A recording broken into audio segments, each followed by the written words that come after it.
7. The British conquest of India 1740 to 1765. In the previous chapter, from traders to rulers, we learnt about how the various European powers, namely the Portuguese, the Dutch, the English, and the French, came to India for trade, and they earned huge profits for their companies. But when the European powers came to India, the political condition was very unstable. There was no unity among the Indian rulers. So they took advantage of the unstable political conditions of India and began to interfere in the internal affairs of our country. And slowly they became the masters of our country in due course of time. In the 18th century, Britain and France, they had emerged as the two major European powers in India. Each of them wanted to get rid of the other power and gain sole control over the lucrative means the profitable trade with India. In Europe also, the two countries were engaged in successive wars with each other that had an impact in India as well. In India, the conflict between the British and the French occurred mainly in the Carnatic region, the region that was the southeastern part region of the Indian peninsula. Both of the powers had fortified settlements here, the English in Madras and the French in Pondicherry, also known as Puducherry. The Carnatic region was a commercially, means from business point of view, it was a very important region, and the Carnatic region consisted of three kingdoms, Hyderabad, Carnatic and Mysore. But its political condition was unstable as all the three rulers were engaged in constant conflict with one another. So, due to the disunity among these three rulers, the British East India Company and the French East India Company took advantage of this situation, and the Carnatic Wars started here. Total three Carnatic Wars were fought between the East India Company and the French East India Company. The first Carnatic War between 1746 to 1748, then Second Carnatic War from 1749 to 1754, and the Third Carnatic War from 1756 to 1763. Dupleix, who was the French governor of Pondicherry, he wanted to establish an empire in India, means French Empire in India. And in this contest, he conquered Madras from the Britishers there. But however, the British army under the command of Robert Clive inflicted a series of crushing defeat on the French. And with the end of the Third Carnatic War, all the French possessions fall into the hands of the British government, and it only the French power only remained a trading power in India after that. How the Britishers became the rulers of India. The British rule in India started with the British conquest of Bengal. The British took control of this region from the late 18th century onwards. The company first consolidated their hold on this region following the Battle of Plassey in 1757 and the Battle of Buxar in 1764, and finally by 1793 they took complete control of this region. The province of Bengal at that time included the present-day West Bengal, Bangladesh, Bihar and Odisha, and it was one of the most prosperous region of India that time. Cotton textiles, silk and saltpetre, these were the main sources of Bengal's wealth and prosperity. The Dutch, the French and the British, They carried on a profitable trade in Bengal, and they were supported by a class of rich Indian merchants and moneylenders. A moneylender is a person whose business is to lend or to give money to others who can pay interest to him. In 1717, the Mughal Emperor Farrukh Shah issued a farman permitting the English East India Company to trade in Bengal without paying the custom duty, means the export and import duty which the other traders had to pay. This trade permit was called Dastak. Farman was a written order that gave the English East India Company the rights to trade duty free in return for a small amount of annual fee to the Mughal court.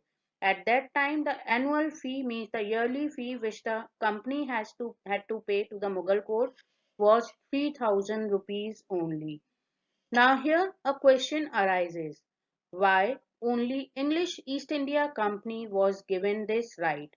This was because William Hamilton, who was a surgeon associated with the English East India Company, cured Farrukhsiyar of a disease, and in this way, in return, he gave the right to trade in Bengal duty free, which was later on misused by the company officials for their personal use. This Farman made it impossible for the other European powers to compete with the British East India Company. Then the trade of the English East India Company in cotton, silk, sugar, saltpetre increased as a result of the free trade allowed to it by the Farman. In 1740, Alivardi Khan became the Nawab of Bengal. During the first half of the 18th century, Bengal was ruled by strong Nawabs. The Farman issued by Farrukhsiyar became a major source of conflict between the company and the Nawab of Bengal due to huge loss of revenue for Bengal. They exercised strong control over the British traders and did not allow them to misuse the privileges granted to them. After having so much control over the British traders, Alivardi Khan could not put an end to the imperialistic pursuits of the English East India Company, and finally the British fortified Fort William, their factory in Calcutta.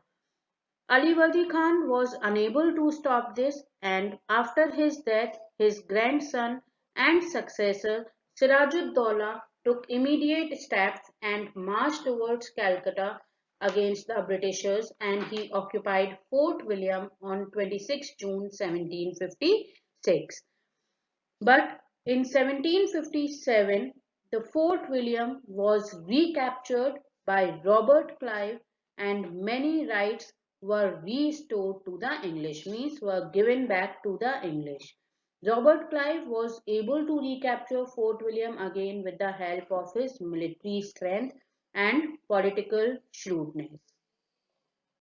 After recapturing the Fort William, Robert Clive now wanted to defeat Sirajud-Dowla. For this, he won over some of the members of Sirajud-Dowla's court, means he joined forces with the commander-in-chief Mir Jafar of the Nawab's army and Khadim Khan, who commanded the Nawab's troops. Mir Jafar was lured with the promise of future kingship. Lured means when a person is persuaded to do something by offering them something exciting. Finally, the armies of the English and the Nawab of Bengal met at Plassey in Bengal in 1757, and this battle came to be known as the Battle of Plassey. Very soon, Sirajud-Dowla discovered Mir Jafar's betrayal, and he realized his defeat was confirmed, so he tried to flee away but was captured and executed by Mir Jafar's son Miran. Mir Jafar was soon proclaimed as the Nawab of Bengal by the British according to their promise, but soon he was replaced by his son-in-law Mir Qasim.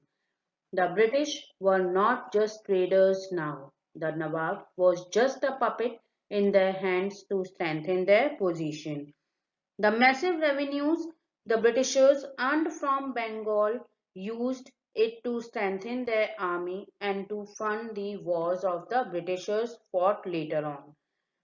The Battle of Plassey was a decisive victory of the British East India Company as it secured the position of British in Bengal and marked the beginning of the British rule in India.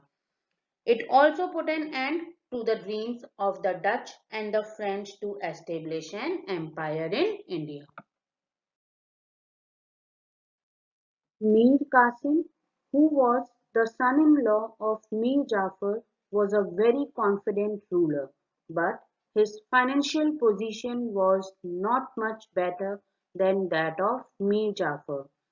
Very soon he realized about the misuse of the trading privileges given to the English East India Company, and he also realized about the need to free himself from the company's rule, and therefore he began to reassert his authority over Bengal. And to make himself stronger, he first took help of some foreign experts to give training to his troops on modern lines so that they can fight against the Britishers. And other than this, he also established factories for the manufacture of guns. To improve his finances, he tried to force the employees of the English East India Company to pay duty, means taxes, for their private trade, which they were doing by misusing the trading privileges given to them. All these measures were seen by the company as a threat to their power.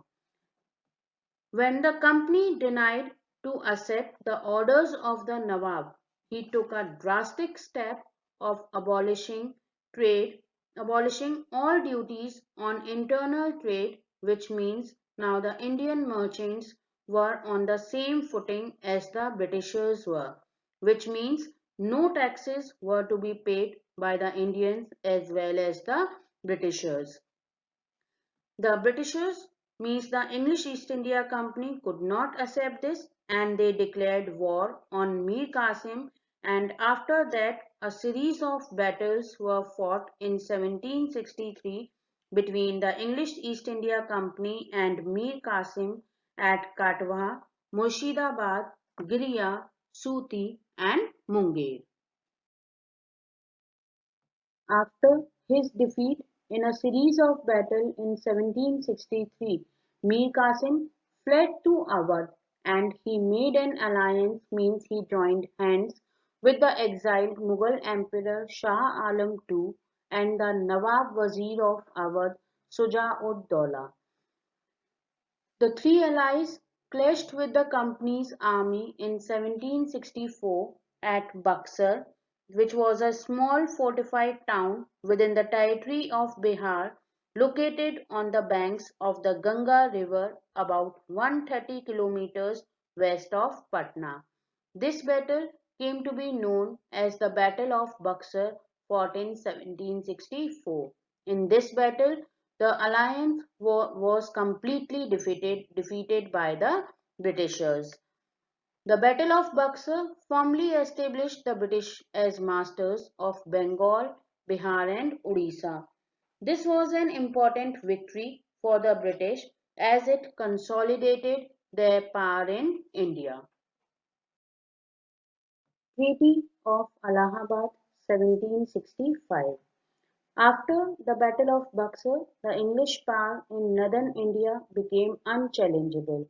The new Nawab of Bengal became their puppet, the Nawab of Awadh a subordinate ally, and Mughal Emperor Shah Alam II their pensioner. In 1765, Robert Clive concluded the Treaty of Allahabad with Shuja-ud-Daulah, the Nawab of Awadh, and Shah Alam II, the Mughal Emperor. According to this treaty, all territories lost at Buxar were given back to the Nawab of Awadh except Kora and Allahabad, and a war indemnity of rupees 50 lakhs was charged on him, which he had to pay to the Britishers. According to this treaty, from Shah Alam II, the company got the Diwani right, means the right to collect the revenue from Bengal, Bihar and Odisha in return for an annual payment of rupees 26 lakhs to the emperor, means yearly payment of rupees 26 lakhs was to be given to the Mughal emperor in return for the collection of revenue from Bengal, Bihar and Odisha. Robert Clive's dual system of government. In 1765, Robert Clive established a dual system of government known as diarchy in Bengal, meaning rule of the two, the Nawab of Bengal and the East India Company. According to this system, the right to collect revenue means Diwani went to the English, while the administration means Nizamat remained in the hands of the Nawab. In other words, we can say the tax collection was in the hands of the Britishers, while the maintenance of law and order was in the hands of the Nawab. As Nawab was responsible for the administration, he had no funds to work with or to maintain the law and order, as all the revenue collected from the land went to the Britishers. The company did not use the revenue to make any improvements in Bengal. Part of it was used to meet the administrative cost, some part of it was spent on purchasing Indian goods, and the major part of the revenue was sent to England. As the Diwani right means the collection of revenue was with the Britishers, the company increased the rates of revenue and harsh measures were used to collect the revenue. The welfare of people was completely neglected by both the company and the Nawab. Britishers appointed collectors to collect revenue, and the people were forced to pay high rates of revenue, which they were not capable to pay. And in this way, they left the villages or they fled to other villages. Such policies of Britishers led to famine in Bengal in 1770, in which millions of people died. By the end of the first 10 years, means from 1756 to 1765, the English East India Company had established virtual control over the province of Bengal, and Bengal became the base from where they began their expansion policy in India. And in this way, they laid the foundation of the British rule in India.